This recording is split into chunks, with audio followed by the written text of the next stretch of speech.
One day I'm gonna be everything I wanna be. I don't let it get the most of me. One day I'm gonna be free. I wanna be everything I'm gonna be. My future right in front of me. One day I'm gonna be free. I wanna be free. So let me be free. From the depths of darkness, a voice emerges. A host with a fire burning in his soul. With a heart of steel and a spirit unbroken. He rides on two wheels ready to claim his throne. Amidst the chaos and the thunderous roar, insane wheels rise as a force to be reckoned with. Fueled by the power that only metal can bestow. He takes his stand, refusing to submit. Insane wheels hear his battle cry. A metal mayhem that will never die. With engines roaring, he paves his way. A legend in the making, day by day.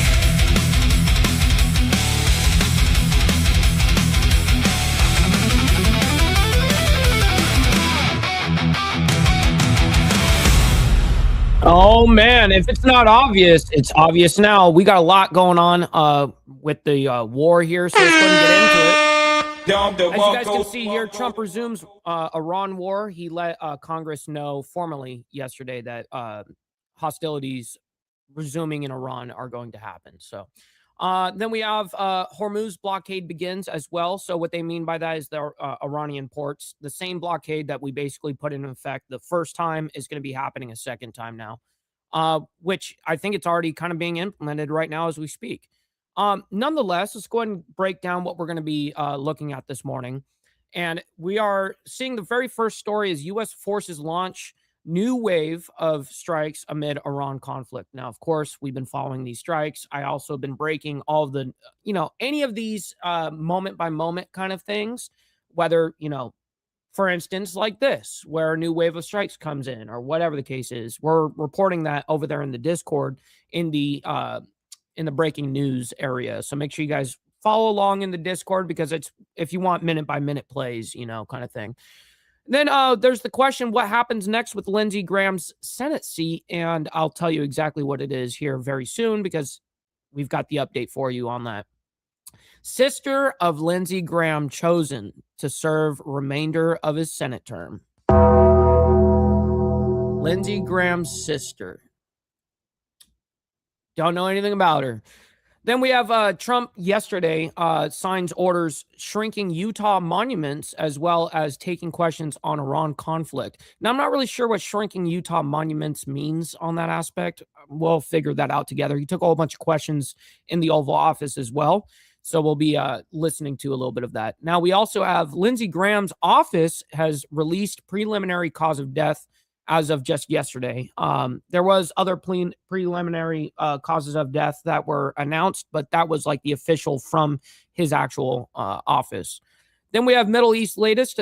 Trump announces new Hormuz blockade as strikes on Iran continue. Obviously, we're talking about the blockade of the Iranian ports. So, yes, it's going to be right back to square one. Basically, what I was telling you guys from a month ago or 2 months, however long ago it was at this point. U.S. strikes Iran again after Trump formally notifies Congress that fighting with Iran has resumed. Then we have Trump enforces Iranian blockade in Strait of Hormuz, declares 20% tolls. What? Saying that people should be compensated that are allowing the safe passage over there in the Strait. And then we have U.S. resumes strikes on Iran for the third day, which is today. Just 2 hours ago, just coming out. So anyways, I think the amount of rounds of strikes, though, I think it's been more than 3. I think at this point it's like 5, but they're going based off of main events day by day kind of thing. Anyways, before we get into the madness, let's go ahead and do our call to actions quickly, and then we'll get right into the madness. Make sure you guys hit that like button, double tap that screen if you guys are on the vertical side. I very much appreciate it, and it's free to do so. Make sure that you guys hit that subscribe button, as well as make sure you guys go and join the Discord too, by the way. Just something I've been pushing out lately a lot, so you guys are going to hear me say that more often than just the one time that I usually do. Listen, also, please consider becoming a member, starting only at $4.99 a month. We're making sure we're not breaking the bank out there with anybody, but check it out. It's what allows us to be on these airwaves as well as have these lights on. So thank you guys for becoming members and staying members. A little side note here, follow my Instagram at BallValveTV, where I post everything behind the scenes of not only my life, but as well as the show, Millennial Food Time breaking news, as well as politics, man. It's a great way to get a hold of me one-on-one. And last but not least, all super chats, super stickers, gifted memberships, and membership signups are, of course, all going to be presented live and shouted out onto the show.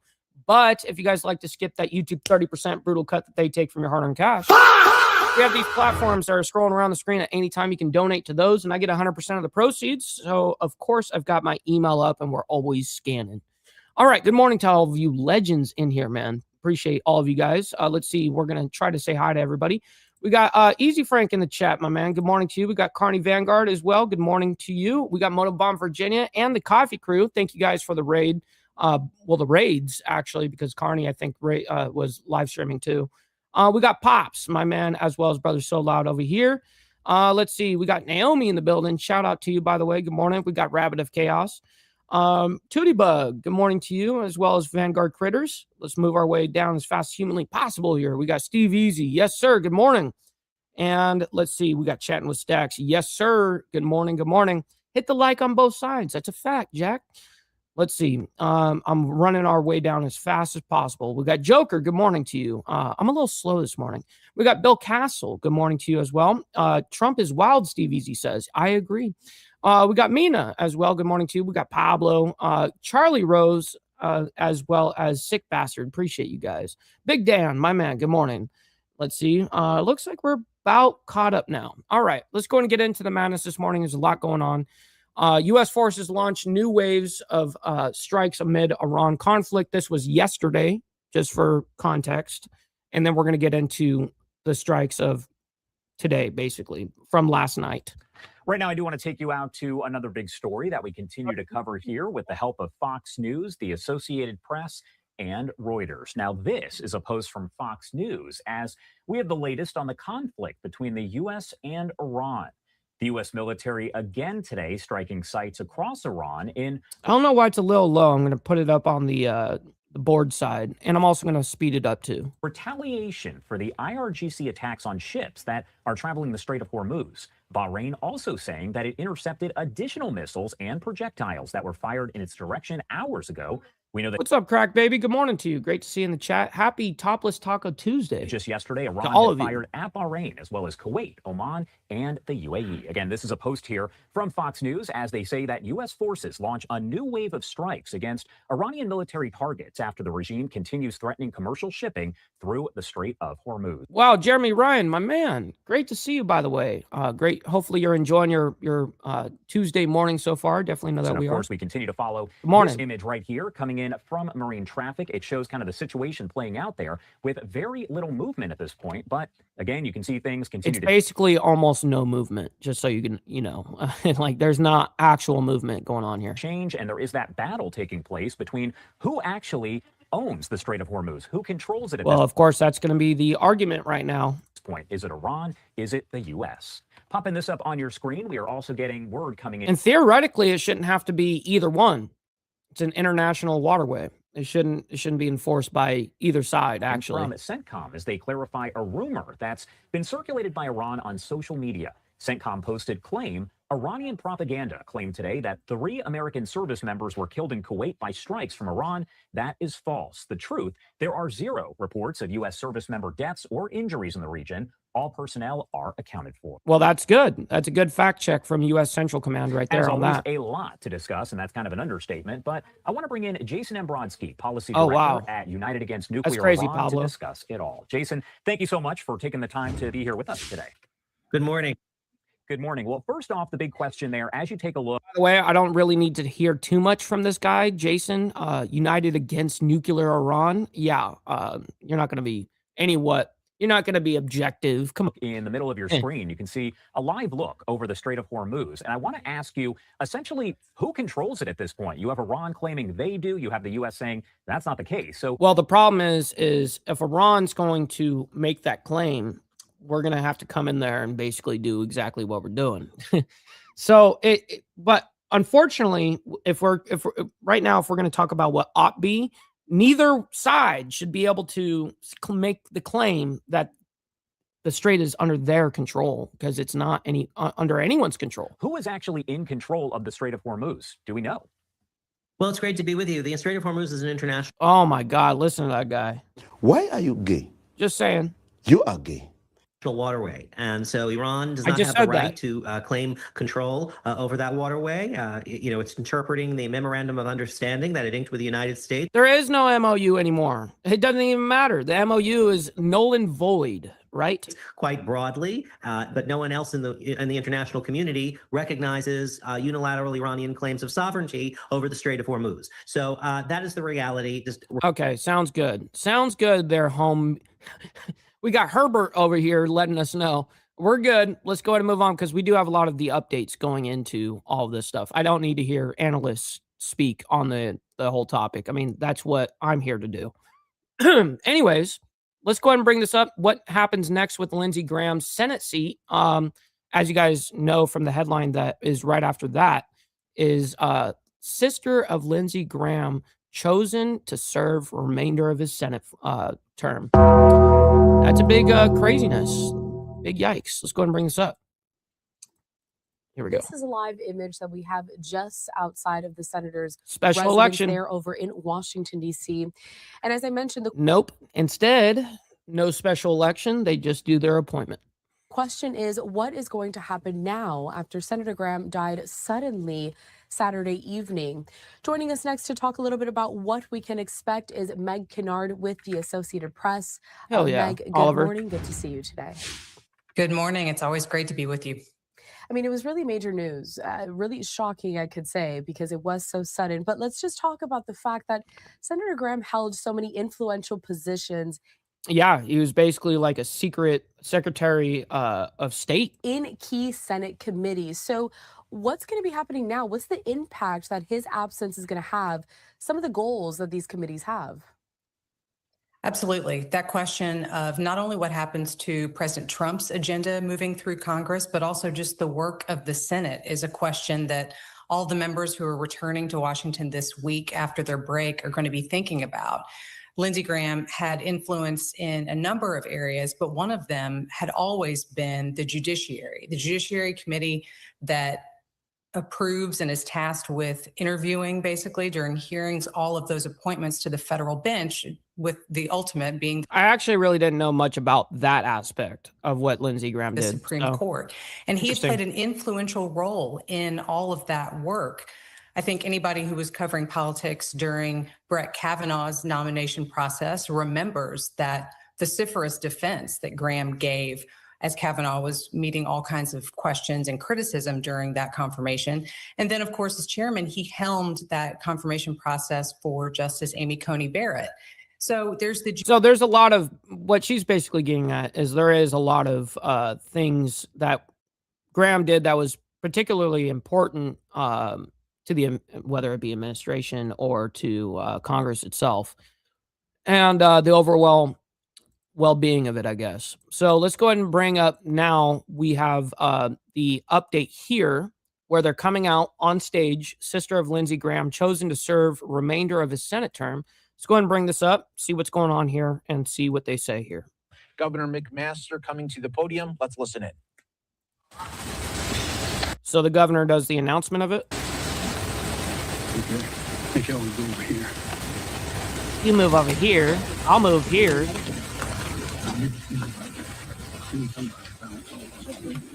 Go ahead and speed it up. Today, in South Carolina history, there'll be other celebrations and events of all kinds. But I and the family thank all of you for coming here today. We meet in sadness over the loss of one of South Carolina's greatest sons. Here we also gather together to celebrate what this self-described poor boy from a small town, rural town in South Carolina accomplished. through grit, determination, and character for his state, for his country, and for his world. Lindsey Graham recognized the greatness of America and her obligations to a dangerous world. Lindsey Graham recognized the seriousness of his work, but also the value of humor and a lighthearted spirit. Lindsey Graham understood the hopes, dreams, and needs of his state and delivered for his state every time. Presidents, paupers, famous or forgotten, he treated us all the same. We have seen him attack evil and injustice and embrace friendship and the common good with equal fervor and strength. Yes, we are going to miss Lindsey, but we will always remember his quickness, his laugh, and what he has done for us and the world. Yes, it's time to fill that seat up real quick, empty seat. As he described himself, this poor boy from a little town in South Carolina. Today, under the law, it's my duty and honor to name. What's up, Fabian? Good morning to you, by the way. Nice. Someone to serve in the place of this irresistible man. What's up, this Jason? Irreplaceable man. This extraordinary man for the remainder of his term. Lindsey took care of his little sister in years long departed. It's my honor to ask his little sister, Darlene Graham, to finish his work for him now. And by the way, Darlene, I don't know if I told you, but after we spoke on the phone in the wee hours of Sunday morning, and you agreed to serve through tears, earlier, I had wondered what you would say. And I was humbled by your quickness to see the duty that you had to serve. Okay, this is all great and dandy. We've already gotten halfway through, but I really do want to hear the appointment now. And I called the president afterwards. There it is, I think. And he thought it was a great idea. And I'm sure that everyone here does as well. Darlene, little sister, come forward, please.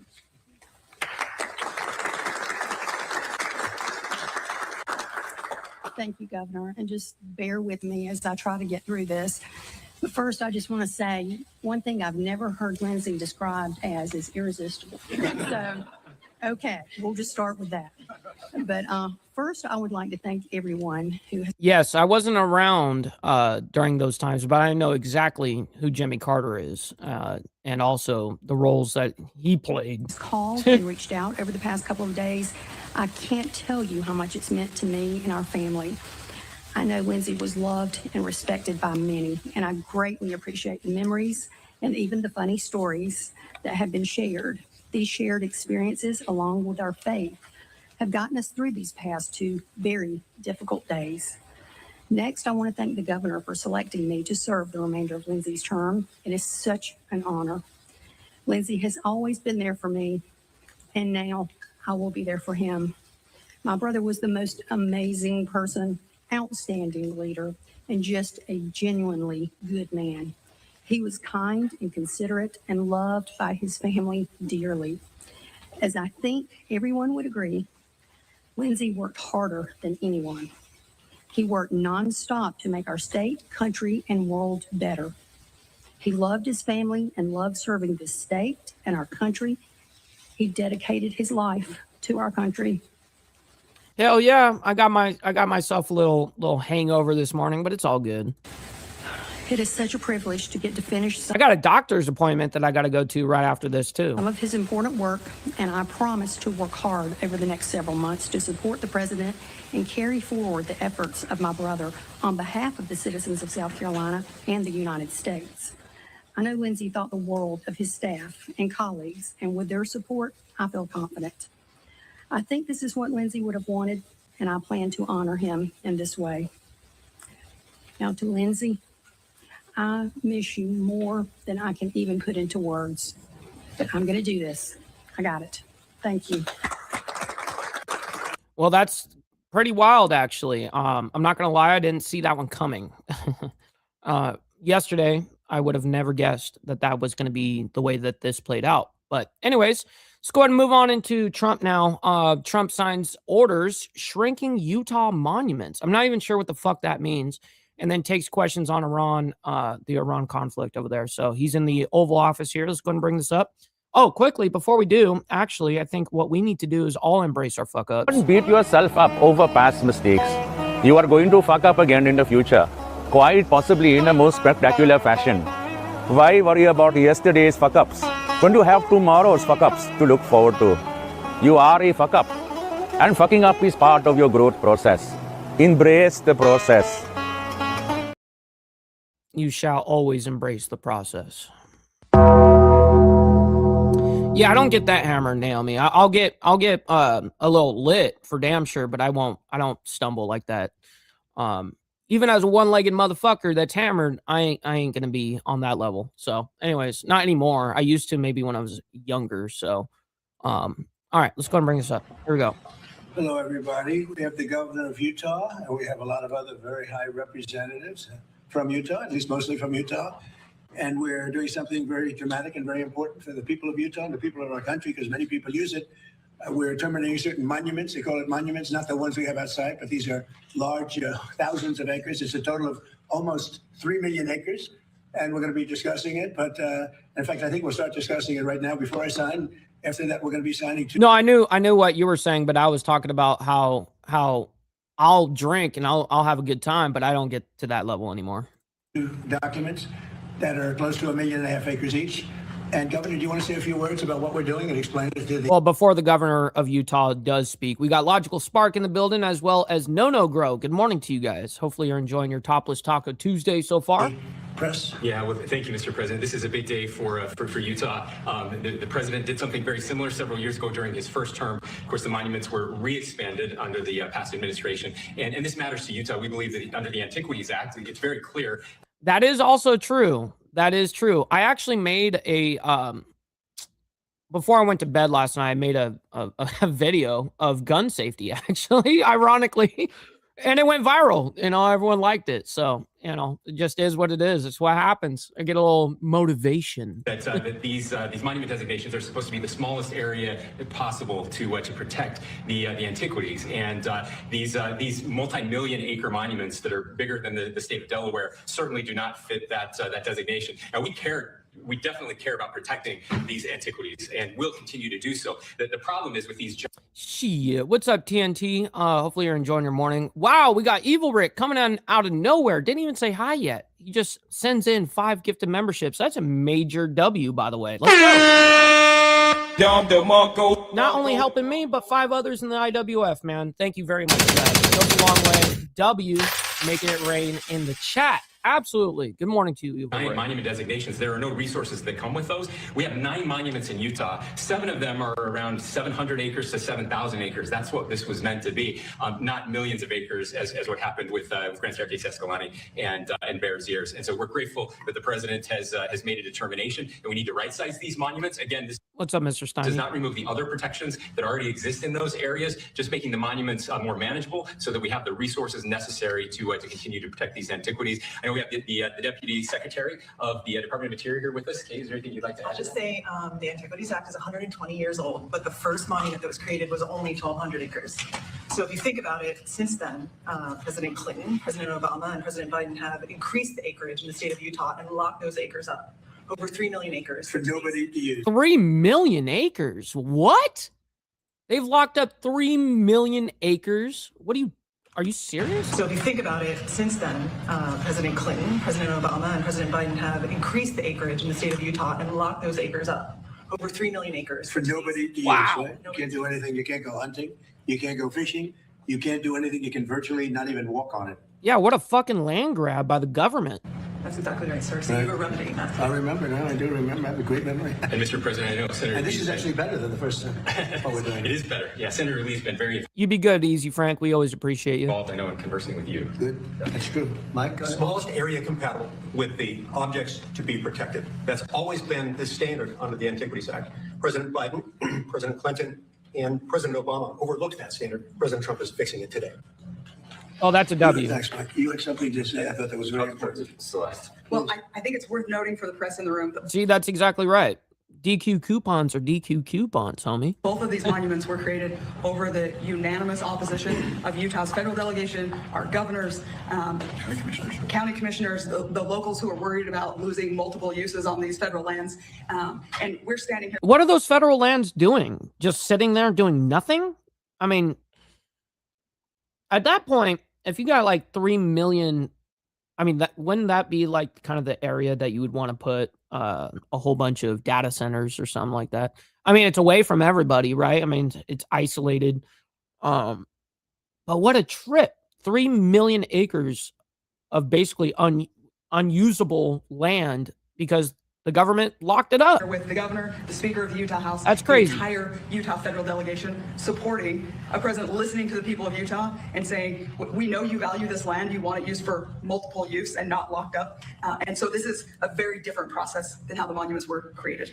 Well, they took the land away from the people, quite honestly. It was ridiculous. And I remember Orrin Hatch, before he passed away, he was a great guy, he was a friend of mine, and he felt so strongly about this. And we signed, and then they terminated it after they got in office, which was crazy. And we're putting it back, but we're actually giving more than we did the first time back to the people of Utah. Please, go ahead. Couldn't say that better than Representative. I think people don't understand Utah is over 2/3 owned by the federal government. Wow. 2/3 of Utah is owned by the government. That's fucking crazy. Where these monuments are at, over 90% federal land. I had no idea. When people make decisions about this 2,000 miles away, you can see how that steps on the local people who only control about 5 or 10% of the land with local government. So not only do you have all these dynamics, you have an economy. You can't pave roads, you can't build schools, you can't pay fire people, police department because of this dynamic of 95% federal. What's up, Kerry? What's up? Lands. Good morning. Part of that is Utahns will tell you they love these lands. They manage them better than people 2,000 miles away. So if this is about good management, it really should be done in Utah by people who have demonstrated over decades and decades and decades and generations that they're good managers of this land. Great job, well said. Anybody? No? You're leaving? I can't believe it. Yeah, I'm excited. I can't believe it. You're excited? Where are you going from here? Well, can I say this first of all? We sat down with the previous administration and said, then we'll just work this out. So we don't have to keep going back and forth. Just work with us. Right. And we promised to get that once we have the power, we're going to make sure the people's voices are heard. So thank you for helping us keep our promise. My And honor. unfortunately, the last administration did not understand that this would happen one day. So thank you so much. Great honor. Let's sign. This is very nice. I'm very happy about this. See, unfortunately, I wish it was, going through Congress, though, so it could actually stick, in 3 years from now, anything could be overturned from an executive order. And better than the first time.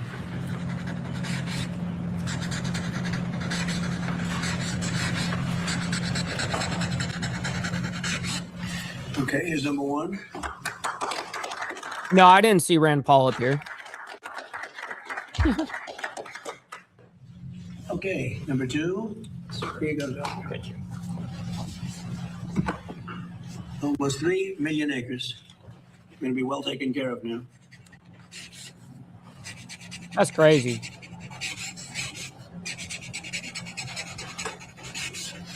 Okay.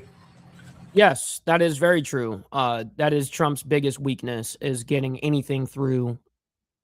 Aside from, he did get the big, beautiful bill through, but what a terrible bill that was. Just a pork-filled fucking anti-American, actually. It was dolled up to make it sound like it was great for Americans, and there is a couple of things that is a benefit to Americans, but the rest of it, and it's brutal. Pat, who should I give this to? Maybe the governor's representative, right? And Mike, how about What's up, Wyatt? Good morning. So, we've done something that was... Oh, my God. Great to see you in the chat, Straight. I think morning. very desperately needed. It was very unfair to the people of Utah. And now fairness has been brought back. It's going to be better taken care of. And they'll be able to use it a little bit. So there's something very nice about that. Okay. Thank you, Mr. President. Thank you. Great jacket, my man. Good morning. And by the way, he's coming in with the 8 months. I very much appreciate that. Goes a long way. Topless Taco Tuesday for Brother Straight Jacket. That's a fact. You have any questions about this? First of all, most importantly, anybody want to talk about this? I've got one on Iran too, but I'll start with this. Just you said that 70% of the land was federal. Was there any other way to turn this around? How is it that I guess my question is how did it get there if it's a state? Go ahead. You want to discuss that? The land ownership is what it is. But under the Antiquities Act, the 120 years ago, Congress made the decision to give presidents the power to designate by executive proclamation certain land as monument. It was supposed to be the smallest area compatible with the objects to be protected and connected. So not the biggest area possible. With that.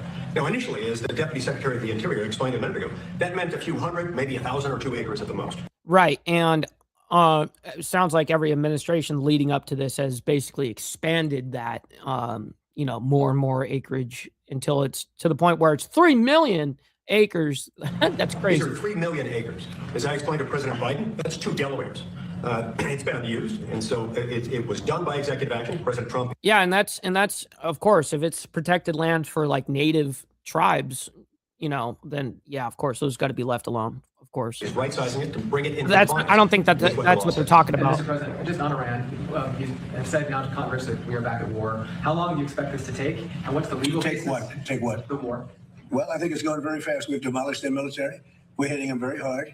And we had a deal yesterday or the day before yesterday. It was all done. And then they broke up that deal immediately because they found out there was something in the deal they didn't like.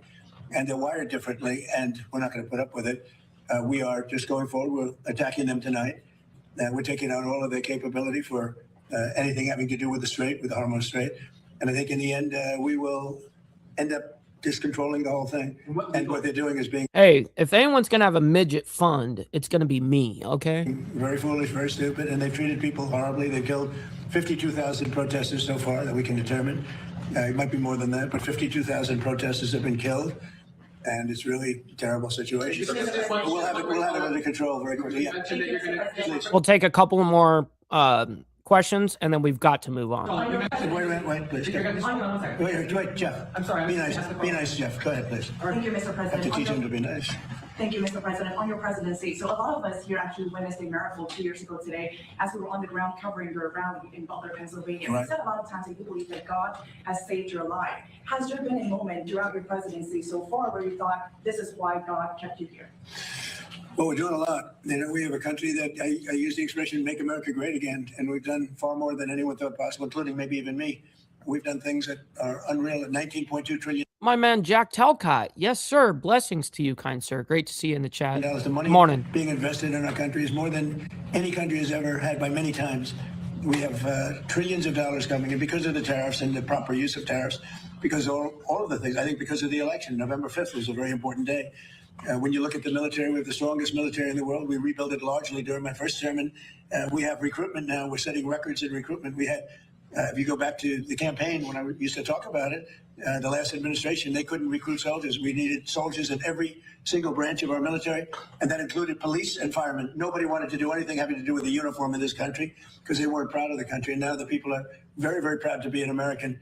Our country is doing phenomenally well. We're respected all over the world. If I go, no matter where I go, we just got back from NATO, and I think you saw the response. It was like a very beautiful thing, actually. It was a total response, totally positive response. No matter where we go, we're respected again, maybe respected more than ever before. So I appreciate the question, but that's pretty much it. All right, we're gonna go ahead and leave it at that. Let's go ahead and move on. Let's see. We got Lindsey Graham's office releases preliminary cause of death. Sounds like an update here because it came out yesterday. Let's go ahead and bring this up and see what's happening here. Back here for Quickly. you on live. We're not even going to play this whole thing either. Now from Fox, I'm your host, Mike Page, as we continue to roll on. And next up, we want to talk about, again, the passing of Senator Lindsey Graham, the shocking news that came over the weekend. And just yesterday, we learned the news, according to the Washington, D.C. Chief Medical Examiner, that Senator Lindsey Graham died of an aortic dissection. We just learned that news yesterday. And so many people have questions about maybe what it is, how common or rare it is. So we want to get the medical perspective and insight on this. So I want to bring in our next guest to help break it all down, Dr. Gregory Katz, cardiologist with NYU. Look at that guy's head. That is a bulbous head. If I've ever seen one. Looks like a sideways little disfigured light bulb. Health. Great to have you on, Doctor. And again, first off, if you could just explain to our viewers, is this common or is this sort of a rare issue that we see with men in that age group? Yeah, thanks for having me. An aortic dissection is one of the scariest medical diagnoses. It's often taught to people who are in training, residents, medical students as an absolute can't miss. And, fortunately, it's a rare diagnosis. It's not very common. The exact estimates will vary depending on sort of what method of studying it you look at. But ultimately, it's a pretty rare diagnosis, even though it's a really scary one. And Doctor, I wonder too, with this situation, therefore, Senator Graham, is this something that, in the days before this all happened, would he have been feeling any discomfort, or is this something that comes on very, very sudden? Yeah, it's hard to know. I wasn't the doctor taking care of him. I don't have access to any of the medical information. When I've seen patients who have survived aortic dissections, you get a mix of different stories from what people experience. Some folks will report that they were having chest pain, they were having tightness in their back, that were in the days or hours preceding the event. But other people have no warning, and it happens really, really abruptly. And importantly, people with this condition, with aortic dissections, can have all different types of ways that they come to medical attention. So not everybody has the classic ripping chest pain that goes to their back. Some people will have some chest discomfort. Some people will be short of breath. Some people will suddenly and abruptly pass out. The symptoms are so varied, and that's part of why this can be such a tricky diagnosis to make. And let's also talk definitely interesting about the connection between high blood pressure and this. Don't need that. We already know how heart attacks work. All right, we're gonna move on. Just wanted to hear that little segment quickly before we get back into Iran. Middle East latest. Trump announces new Hormuz blockade as strikes on Iran continue, and that's in the regards to blockades, the Iranian blockade of their ports. So let's go and bring this up. Here we go. I think Hal Kempfer's on this. You're watching live now. I'm Austin Westfall. We continue to track the latest developments in the Middle East. Alexandria Hoff with this report. The USA will be, from this point forward, known as the guardian of the Hormuz Strait. The president shared in a Truth Social post this morning, continuing, but as such, and as a matter of fairness, will be reimbursed at the rate of 20% on all cargo shipped. This charge is explained as a protection fee for eligible cargo seeking passage through the volatile petroleum choke point. Iran's targeting of commercial vessels in the Strait of Hormuz is what led to the collapse of last month's memorandum of understanding. They're taking over the strait. They have nothing. They've got nothing. 3 weeks ago, Trump administration members, including Secretary of State Marco Rubio, blasted Iran for seeking to monetize the waterway.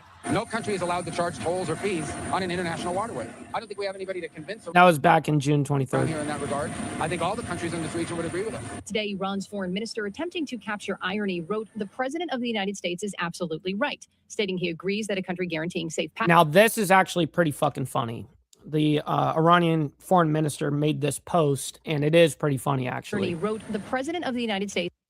President POTUS is absolutely right. Whoever provides secure and safe passage of commercial vessels through the Strait of Hormuz should be compensated for this service. Iran has always been the guardian of the strait and will remain so forever. 20% is, of course, too much. We will be fair. Oh, my God. They're good trolls, I'll tell you one thing. Is absolutely right, stating he agrees that a country guaranteeing safe passage deserves compensation, arguing Iran has always been the guardian of the strait and will remain so forever. 20% is, of course, too much. We will be fair. In terms of where negotiations stand, President Trump tells Fox that an 11-hour meeting with mediators yesterday ended in an agreement, only for it to fall apart when the Iranians called back wanting changes. The president plans to address the nation Thursday at 9 p.m. at the White House. Alexandria Hoff? Yes, so it is happening not tomorrow, but the next day. Fox News. At 9 p.m. Okay, and let's bring in Eastern, by the way. Marine intelligence officer, national security analyst, and the host of the Strat podcast, Hal Kempfer. And Hal, I'm not quite sure why I'm blurry right now, but let's get into this regardless. Hal, I just want to say we've been in a fairly similar circumstance for the past 3 days now. I got to ask, when we talk about negotiations happening behind the scenes, and we just heard in Alexandria's report there that there were substantive discussions taking place between the two sides just for things to fall apart again, and now we stand where we stand. Is there still fire taking place in the Strait of Hormuz at this hour? What level of clarity do we have on whether or not there are... And in full transparency, this was 13 hours ago, so this was yesterday evening. Still strikes ongoing. And we're about to get into the reports that happened overnight as well, leading us into this morning. Well, as far as I know, yes, there have been strikes ongoing. I don't know if they've continued to this particular Texas Gidget, great to see you in the chat, by the way. Good morning. hour. I saw one report that indicated there were still some strikes going on, but the back and forth is still going on as far as I can tell, and we're still striking on numerous targets along the Strait of Hormuz, along the Iranian coastline, to try and basically trying to debilitate their capability of attacking commercial ships, whether it's in the Strait or anywhere in the Persian Gulf or even outside outside of the Strait. So, yeah, as far as I know, that's still going on. And there's just been a lot of interesting... That's right. David knows the deal. Innovative things that have been done in that regard. You talk about innovative, and I know that this is a video that came across your plate. A lot of people have been talking about this on social media. The U.S. sent this video out, and we're used to CENTCOM. This right here, what you're about to see, is a drone boat, essentially. And it's a one-way drone boat. You know, they drive them across water and blow them up. Videos out of drones. Usually we're seeing airborne doing that. Drones. Usually we're seeing strikes, but this is a little different. They say they're using one-way attack surface drones. They posted this video of it. I watched it this morning, Hal, and I immediately thought to myself, I have to ask Hal about this tonight. What are we looking at? What's on our screen right now? You're looking at what's called a USV, unmanned surface vessel. That is a one-way attack drone. Some call them kamikaze drones. I'm not a big fan of that term. It just sounds weird to me. But basically, the drone obviously has a warhead with a lot of explosive force, and it's used to attack a variety of targets. It could be used against ships. It could be used against, in this case, a port facility with ships. This is Bandar Abbas. This is their largest naval port in the Strait of Hormuz. Correct. Now, this is where, believe it or not, they're getting kind of hit the most. A lot of that coastline is getting just beat to shit. I mean, just time and time and over and over and over again kind of thing. So let me show you. This is the Iranian port that they're talking about specifically. Bandar Abbas. This is probably right where they struck, where you just saw that video. Probably right here. Yep. So this is a nightmare. But all of these areas, Sirak has been hit. I mean, all these areas along the coast have been just bombarded totally. Qasem Island as well. And there was even some military movements that were going on with Karg Island like 3 days ago, something like that. Anyways, there was action that was going on all over this place. So anyways, let me go ahead and stop sharing that. Let me get back into the story here quickly. Hormuz is actually the largest city in the Strait of Hormuz as well. And this is, as far as I know, this is the first time that we have used an unmanned surface vessel as an attack drone like this. Now, we have seen videos similar to this put out by Ukraine for years. They have the Sea Baby drones that they've used to attack Russian ships. Yes, by the way, let's get the likes up, everybody. You guys don't have to like all the craziness that's happening around the world, but you guys can hit the like button for me and what we're doing here. Make sure you guys double tap that screen if you're on the vertical side. Thank you, guys. And Russian ports, and to tremendous effect across the board. They just used it in the Sea of Azov to phenomenal effect, basically shutting down Russian shipping coming out of the Sea of Azov. So we've seen that, but this is the first time that I'm aware of that we have employed this. And it really changes the math because these are so much more or so much less expensive than some of the other weapon systems we have. It's kind of getting into that cost effectiveness of weapons. You know, we've had that issue with unmanned systems and using $2 million missiles to take out 35,000 airborne drones. Well, this is a very, very effective, cost-effective way of taking out these naval facilities. And by the way, since you guys are going crazy with the sandwich, let's go ahead and just get down with our bad self. Man, motherfuckers talk all the shit they want. But you see me, I'm sitting up here snacking on this big-ass sandwich, not getting a fuck. Kiss my dick, motherfucker. Actual factuals, by the way. All right, back to this. So this is not a speedy drone that we're looking at here. The Iranians are not able to slow this. I mean, you see it moving through the water there. They're not able to detect and stop this thing despite it moving that slowly? You know, the problem is that the water works both ways, shall we say. And one of the things with the waters out there is certainly in the afternoons, you'll get quite a bit of wind and you'll get a lot of chop on the water. And if you have a low profile vessel like this, it is very difficult for them to see this thing coming in. And so whereas we see it when it's in the port itself where the waters are calm, and we're thinking, wow, how is it they couldn't see that? Well, that's because we're looking for it as well. But when it was out there, crossing over, however far it went, that it's the same problem we have detecting some of their gunboats. You know, they're fairly low profile, they're lighter craft, and this is much lower profile than a gunboat. So no, a lot of times they just can't see it. And I think you're seeing kind of at least in naval warfare in the Strait of Hormuz, this is sort of a strategic inflection point that doing this, I don't think you're going to see us do these types of attacks the same way we ever did them before, because now we have a capability, proven capability that can actually hit these targets very well. And it's also, to your point, adding to our knowledge of what the Iranians can pick up and not defend against. Let's ask. Let's kind of talk about some of the other news of the day, because obviously you don't know the joke about George Bush and that quote. There's some interesting headlines that are coming through, not only about Iran and the U.S. Who said that again? It was Kanye West, right? Although this does that said that shit. Indirectly have to do with the United States. Barack Ravid of Axios has this. He says that President Trump Yeah, and I modded them. What, you got a fucking problem, idiot? gave Saudi Crown Prince Mohammed bin Salman, What the MBS, fuck? his support for a highly unusual military action against the Houthis in Yemen, the Iran-backed Houthis. The Saudi strike happened on Monday at the Sana'a airport. Hal, why are the Saudis getting involved in this way right now? Well, now we reported a bit about this yesterday as well. I was giving you guys the heads up yesterday morning about keep an eye out with what's going on with Saudi Arabia and Yemen in regards to the Houthi rebels up there or down there in Yemen. Obviously, they Saudi Arabia was attacking the Houthis, essentially Yemen's airport up there or down there. I don't know why I keep saying up there. It's down there in relative to Iran, but anyways, Saudi Arabia did a little bit of an attack on their tarmac. There's a lot going on with well, first off, the Houthis have been threatening to go ahead and start targeting commercial shipping going through the Bab el-Mandeb Strait, the Red Sea area, which leads to the Suez Canal, and closing off that other big maritime choke point or waterway in that part of the world. And if they close off the Bab el-Mandeb, at the same time we have all the problems with the Strait of Hormuz, you end up having a rather substantial compounded problem with shipping worldwide, basically putting a lot more miles and everything else. Anyway, the Saudis don't want to see that happen. The Saudis have had a problem with the Houthis forever.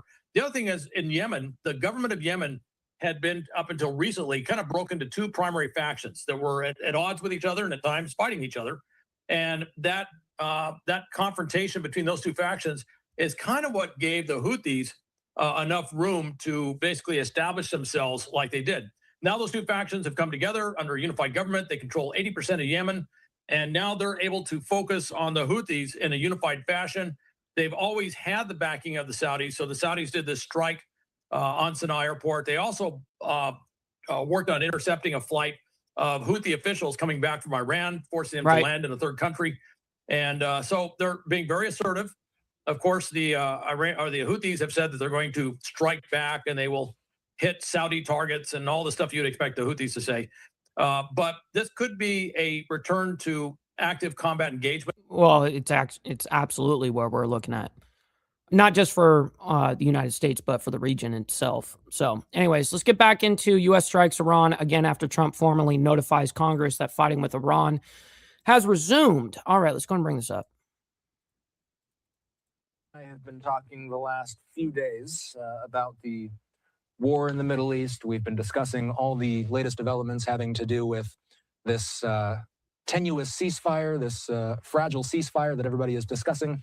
Alone is here, and Alone, we're standing here yet again, 3 nights in a row now that the strikes have continued in the region. I always got to start by saying, what's the latest we're hearing on the ground? We sometimes hear about kinetic action later on, but are we hearing any rumors or any reports of anything happening right now in real time, 10 p.m. Eastern time? It's good to see you, Austin. So I was just looking at the latest reports that are coming out from Iran, and honestly, right now, we're not hearing of any specific strikes that are happening. The United States, CENTCOM did. No, what we are hearing, at least from Iranian state TV and Iranian news, is that there was explosions going around all over the place, but they hear explosions. I mean, there's explosions that kind of are going on everywhere. So people are just reporting that sound.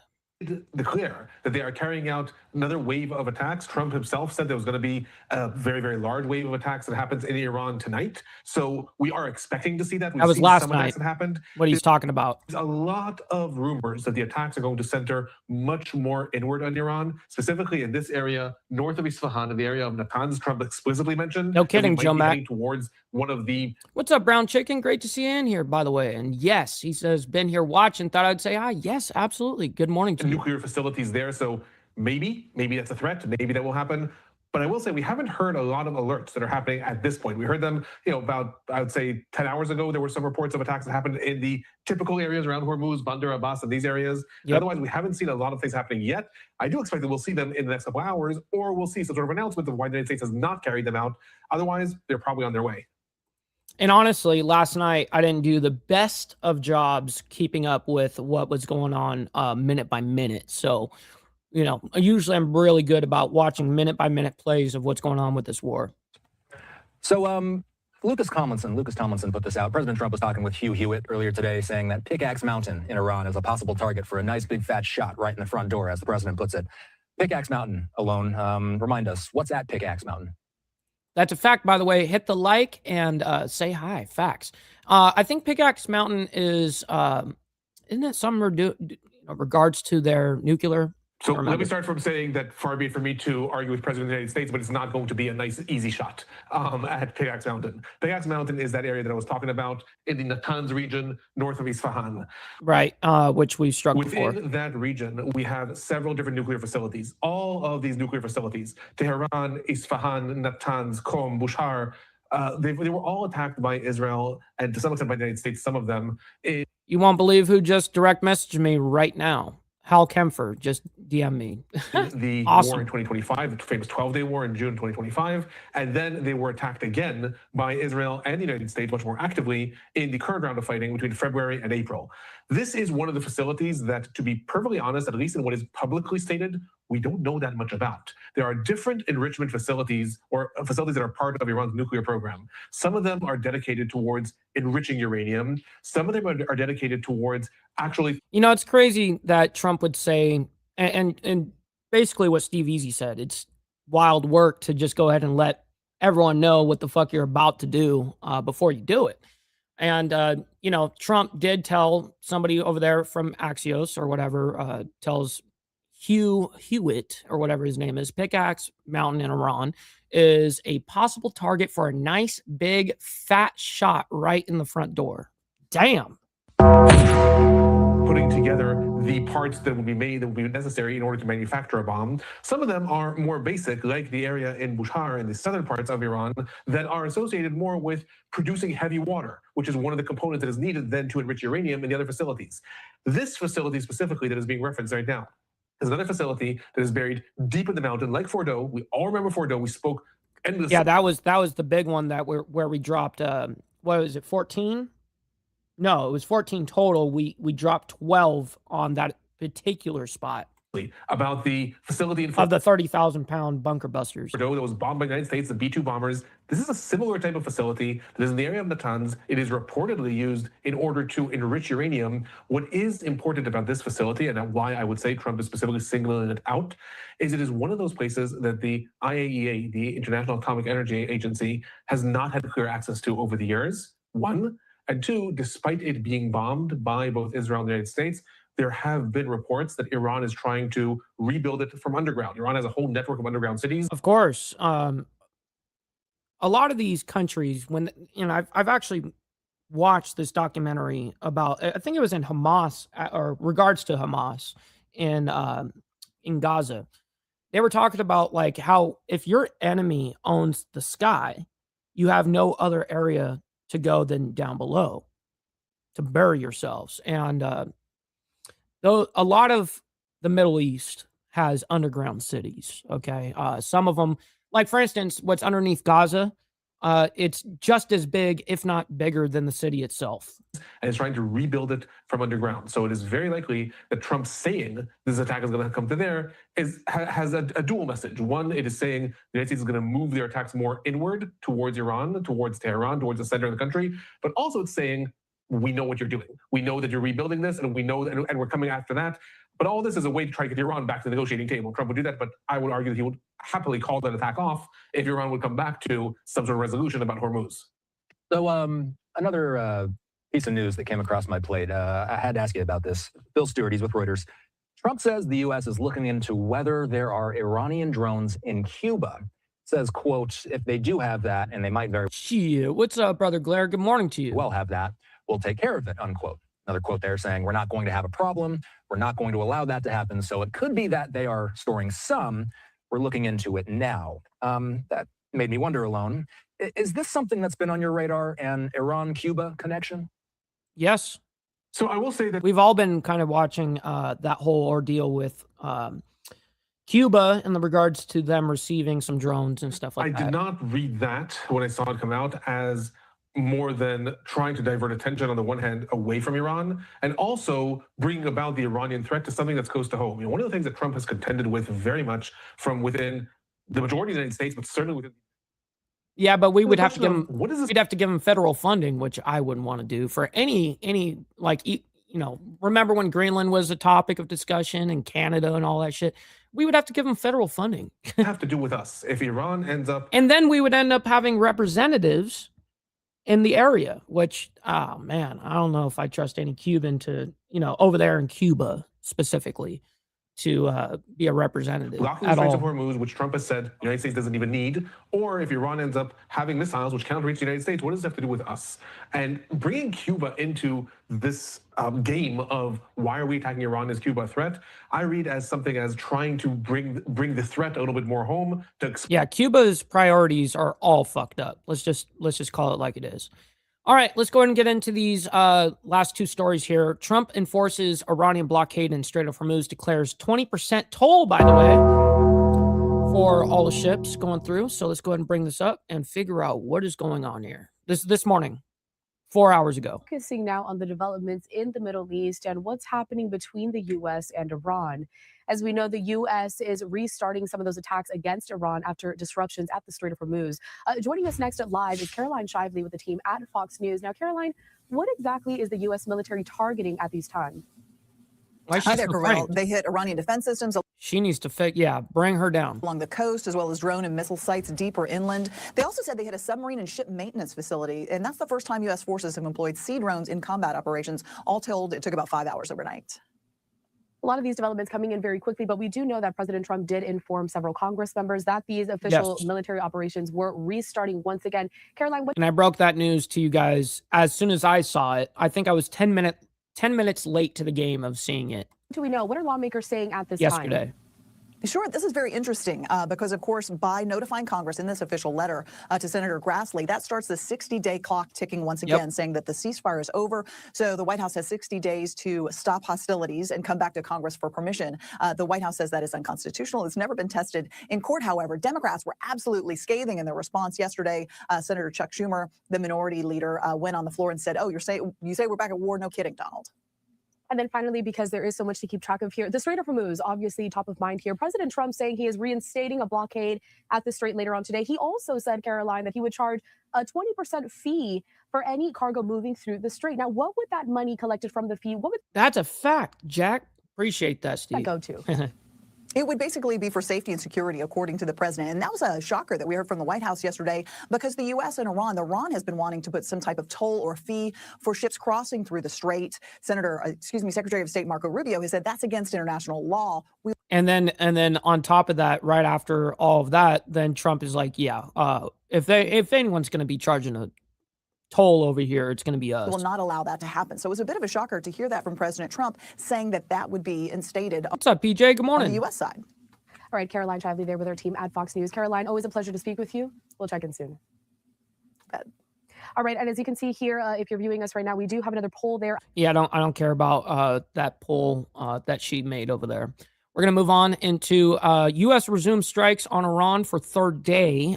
This coming out just 3 hours ago. So let's go ahead and bring this up, figure out what's happening here, and we'll get into it. All right, continue more with our day's top stories. Of course, one of them continues to be the developments over there in the Middle East as we are tracking more U.S. strikes and operations against Iran. This comes as negotiations were happening throughout the last several weeks, but disruptions continue there at the Strait of Hormuz. Taking a look at a social media post courtesy of Trey Yingst, the Fox News correspondent. He says this, more U.S. strikes against Iran tonight. This was yesterday that he posted this. Now, he says the strikes come as the U.S. is reimposing the naval blockade of Iranian ports, according to President Trump. The blockade will go into effect 4 p.m. Eastern tomorrow. That's very interesting. So the blockade will be totally enforced at 4 p.m. Eastern today, by the way. According to CENTCOM. So that would be 3 p.m. Eastern or 3 p.m. Central for me. So again, he posted this on social media yesterday, meaning that blockade goes into effect at 4 p.m. Eastern time tonight. We still have live images of the Strait of Hormuz, courtesy of marine traffic. The green dots you see on your screen are cargo vessels. The red dots are tanker vessels. But we know that. Where do we stand today? Where do we go from here? Joining us next to answer some of these questions is Jonathan Sayed. He is an Iran program research analyst at the Foundation for the Defense of Democracy. Jonathan. Jonathan, good morning. Good morning. Great to be with you again. Thanks for being here. And we're only going to get a little bit of the front monologue here. We're not going to listen to the whole thing. So really, let's just start with that where are we today? Military operations have started back up again. There was a period of negotiations. The Strait of Hormuz is back here in the spotlight. I mean, how do we make sense of where we stand today, Jonathan?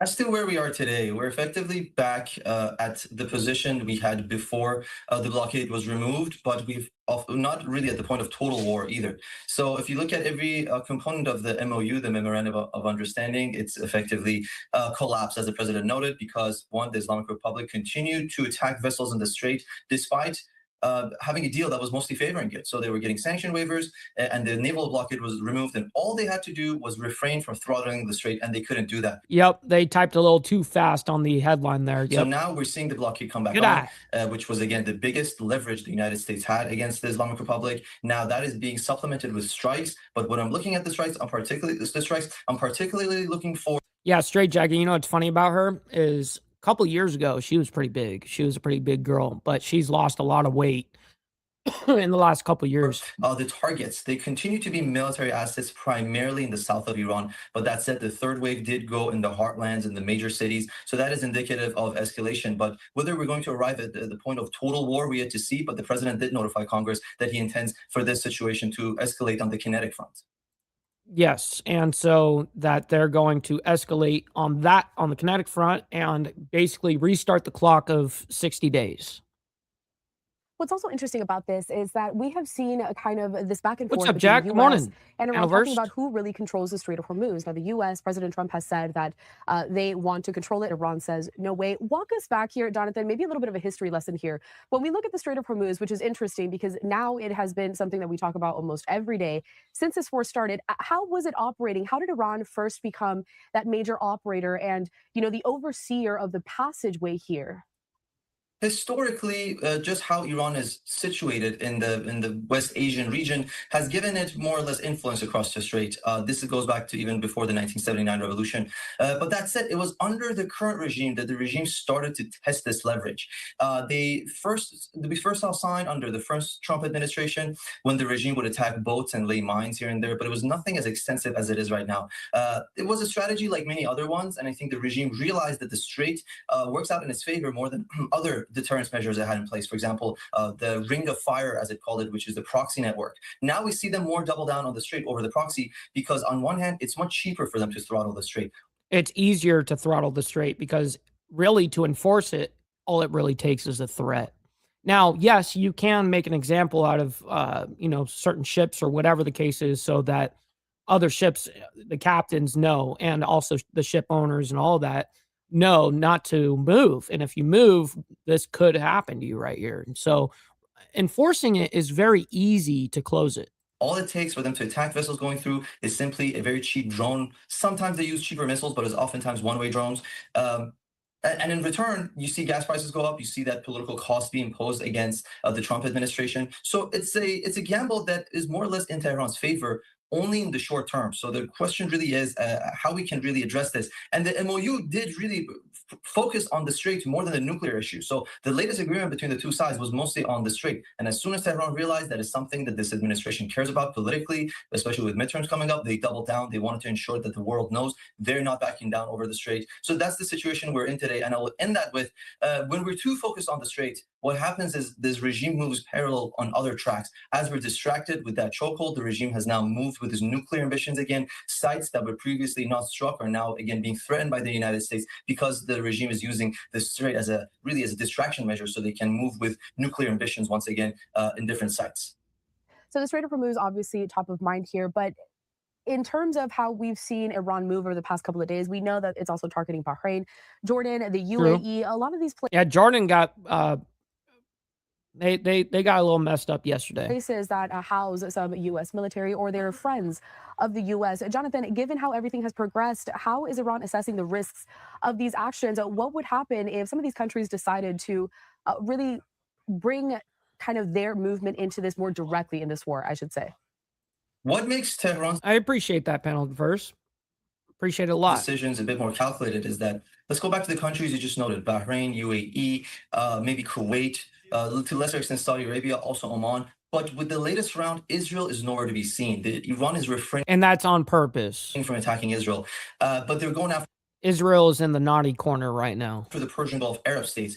Probably because they anticipate that these countries are not going to retaliate meaningfully. The United Arab Emirates is the closest thing the regime got to retaliation. There were some unconfirmed reports that the United Arab Emirates took out a few targets inside Iran. Again, that was very limited, maybe a symbolic move, if even true. So Tehran's calculus here is that Israel is the only one that not only responds, but responds meaningfully. And that's why they're afraid of opening up that front. Because Well, they over-respond, and that's Trump's problem, regards to Israel, of course. All right, quickly, we do have an update that just came out. ICE told to immediately cease, quote, most vehicle stops. So let's go ahead and bring this up and see what the fuck is being talked about here. Right now, though, I want to pop this up as well as we continue. It's coming out 17 minutes ago. To follow some breaking news related to all of that, as our buddy Bill Maloogian over at Fox News says, per multiple federal sources to Fox News, ICE has been instructed to immediately cease most vehicle stops during immigration enforcement operations nationwide, except for operations targeting the most egregious criminal aliens. This comes after two. Hey, you want to know a little get around straight? Is you can't live stream from your phone until you have 50 subs, I think. But you can go onto your computer and have 0 subscribers, and you can live stream to it. So people were killed by ICE in shootings in Texas and Maine in the last week in incidents that began as vehicle stops. DHS alleges one of those incidents was a ramming attempt. I'm told this will be temporary until ICE officers receive new training on vehicle stops. The policy change will have significant impacts as many of ICE's arrests begin as vehicle stops when they find and follow a target, as we've witnessed on multiple embeds. Of course, he's talking about the fact that Bill Maloogian there has been on ride-alongs with ICE over the last several months as the crackdown on illegal immigration has been underway. Again, that is coming in from Bill Maloogian there at Fox News. Right now, once again, you are taking a live. of course, we're going to be following all these stories that we presented today. Of course, that's what we do here. Look over in Maine as that protest is underway. It is an anti-ICE protest happening. Surprising. And I'm not sure if this one is, again, outside of the office of Susan Collins, but many of them have been out there. Looks like there are some speakers there as well. We'll keep you posted on everything. Look at that lady. Jeez, look at these people. This is what... Jesus, man. Some deformed motherfuckers. Happens here on Live Now. They all kind of have the same look, you know? From Fox. Shit. All right, ladies and gentlemen, I can't thank each and every single one of you guys enough for supporting the show and also contributing, hitting that like button, donating, all those things, becoming a member and staying members. It's a big deal, man. So thank you guys for allowing me to do this Monday through Friday. And of course, members only on Saturday morning, man. All right, ladies and gentlemen, we'll be back here tomorrow morning for more of the World's Madness. I got to get to a doctor's appointment, believe it or not. And we'll see you guys here tomorrow. And much love, honor, respect to all of you legends. We'll see you guys very soon. And God bless you guys. From the depths of darkness, a voice emerges, a host with a fire.